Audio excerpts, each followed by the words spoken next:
remember having a conversation with Stephen Caulfield. Stephen's smashing guy.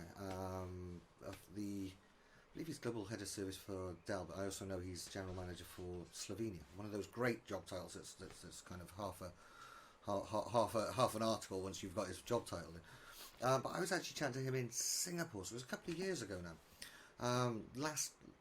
Just before the pandemic, actually, it was tail end of 2019, on this exact topic, and you know, he was putting this point across that, you know, he was explaining to me, like, the concept of experiment is almost wrong, because we kind of have this mindset. He used exactly the same terminology: fail fast, falling forwards, I think he said.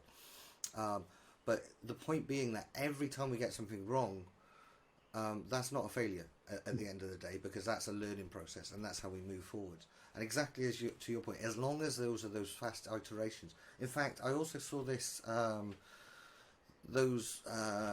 Many of you may have seen the interview I did with Alessandro Bozzacchi from Rail Cargo around a digital implementation of augmented reality.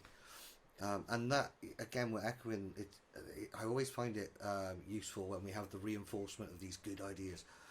Again, you know, that was their approach to an implementation of, right, let's get the feedback in, let's get the next iteration in, let's keep the changes very simple and clear so we can see what we're moving, but let's make them very rapid iterations.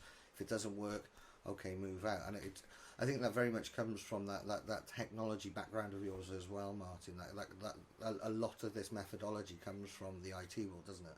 Oh yeah, I mean you can take a lot of the stuff that I mean, as I said, you know, the agile methodology comes from software development, right? Where you actually get a group of software developers together to actually develop some code, right? And it's how quickly they can actually develop that code. Another thing they talk about is they talk about, and you know, from a service and from a support perspective, they talk about another phrase. I'll use another three-letter acronym. I mean, we love three-letter acronyms, called MVP, minimal viable product, which is what is the absolute minimum that you need to be able to deliver for your customer that is going to deliver the you know, the benefit that you want, right? But it is the minimum product, you know, literally, you know, does it turn off, does it turn on? Not does the switch go to the left or to the right, or does it go up and down, or whatever. You know, it literally is what is the minimal viable product that you're trying to achieve. And you know, if you're trying to drive change in the organization, thinking about those elements, okay, is absolutely critical as you go through that transformation. And that is what an awful lot of organizations were going through as they were trying their digital transformation, you know, activities during pandemic. And that's what an awful lot of them are now faced with as well.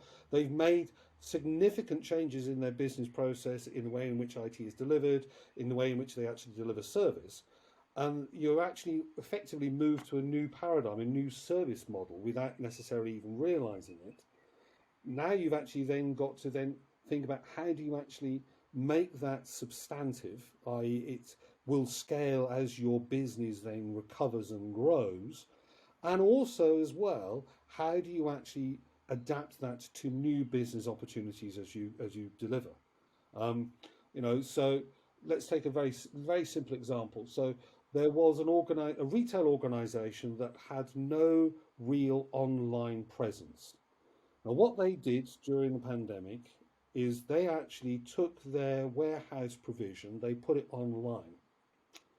Now, they didn't have the end-to-end processes to be able to then do order fulfillment through logistics, supply chain, to be able to send that out. But what they actually enabled themselves to do is they actually said, well, if we have got this front-end portal where customers can purchase what key items they want to be able to purchase, we already know the systems, we already know the tracking numbers, we already know the barcodes that are associated with those products. We have also got the ability to be able to service those in terms of purchase. However, how can we actually service the delivery part of that? Well, the thing process was, well, we already have warehouses. We've already got 150 warehouses around the UK. They happen to be our shops. Yeah. Ah.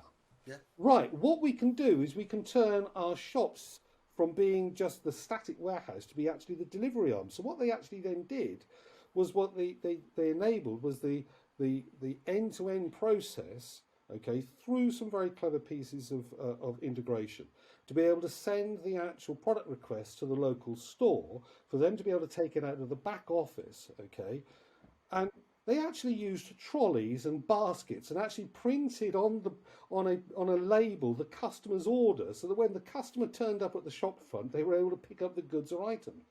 I mean, that is, thinking about how you can deliver service in a different way. Would they have actually even thought about that if the pandemic hadn't happened? No. Does that mean that they're now looking more systemically in how to deliver, new service models and new delivery models, okay, in that manner? Absolutely, yes.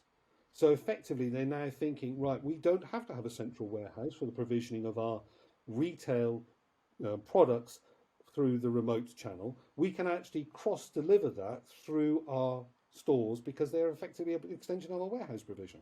What it means is you need a lot more dynamic provisioning, and you need a lot more real-time transfer and automation of data.